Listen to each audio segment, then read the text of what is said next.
രാജാവ് കൊട്ടാരം ജ്യോത്സ്യനെ വിളിച്ചു വരുത്തി. എന്നിട്ട് തൻ്റെ സമയം നോക്കാനായിട്ട് ആവശ്യപ്പെട്ടു. കൊട്ടാരം ജ്യോത്സ്യൻ പറഞ്ഞു, ദുഃഖകരമായൊരു സംഭവമാണല്ലോ കവടി നിരത്തി ഇപ്പോൾ കാണുന്നത്.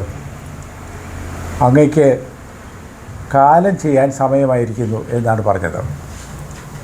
കോപിഷ്ഠനായ രാജാവ് ജ്യോത്സ്യനെ കൊണ്ട് കൊല്ലാനായിട്ട് ആവശ്യപ്പെട്ടു. അതിനുശേഷം കൊട്ടാരത്തിന് പുറത്തുള്ളൊരു ജ്യോത്സ്യനെ രാജാവ് വിളിച്ചു വരുത്തി, സമയം നോക്കാൻ ആവശ്യപ്പെട്ടു.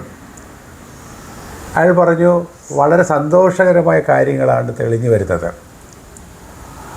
വളരെ സന്തോഷകരമായ കാര്യമെന്ന് പറഞ്ഞാൽ വളരെ താമസിയാതെ തന്നെ അങ്ങയുടെ പുത്രൻ യുവരാജാവായിട്ട് അഭിഷേകം ചെയ്യാനായിട്ട് പോകുന്നതായിട്ടാണ് തെളിഞ്ഞു വരുമെന്ന് പറഞ്ഞു. രാജാവിന് വളരെ സന്തോഷമായി. അദ്ദേഹം ഈ ജ്യോത്സ്യന് പട്ടും വളയും കൊടുത്തു.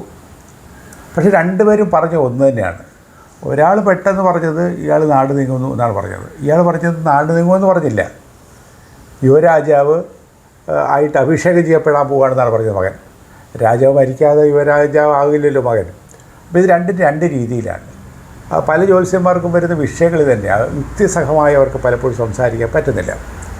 രാജാവൊക്കെ നാട് നീങ്ങുക, നമ്മളൊക്കെ മരിക്കുമ്പോൾ രാജാവ് നാട് നീങ്ങും. ഇപ്പോൾ ഇന്ത്യയിലെ സംബന്ധിച്ചിടത്തോളം രാജാക്കന്മാരില്ലാത്തതുകൊണ്ട് ആരും നാട് നീങ്ങാറില്ല. ഈ യോഗികൾ മരിക്കുമ്പോൾ ആത്മാവ് വെടിഞ്ഞെന്നൊക്കെ പറയാറുണ്ട്. സന്യാസികൾ മരിക്കുമ്പോൾ അവർ സമാധിയായെന്ന് പറയും. ഈ മാർപ്പാപ്പയും അതുപോലെ തന്നെ തിരുമേനിമാരൊക്കെ മരിക്കുമ്പോൾ കാലം ചെയ്തെന്ന് പറയും. രാജാക്കന്മാർ തീപ്പെട്ടെന്ന് പറയും. അപ്പോൾ ഇങ്ങനെ സാധാരണ ചില മൃഗങ്ങളൊക്കെ മരിക്കാൻ നേരത്ത് നമ്മൾ ചത്തെന്നേ പറയത്തുള്ളൂ. പക്ഷേ ആന മരിക്കുമ്പോൾ ആന ചരിഞ്ഞെന്ന് പറയും. ഇംഗ്ലീഷുകാരെ സംബന്ധിച്ചിടത്തോളം ഇങ്ങനെ ഒരുപാട് വാക്കുകളൊന്നുമില്ല. എക്സ്പയർഡ് എന്ന് പറയും, അല്ലെങ്കിൽ ഡൈഡ് എന്ന് പറയും. ഈ രണ്ട് വാക്കേ ഉള്ളൂ.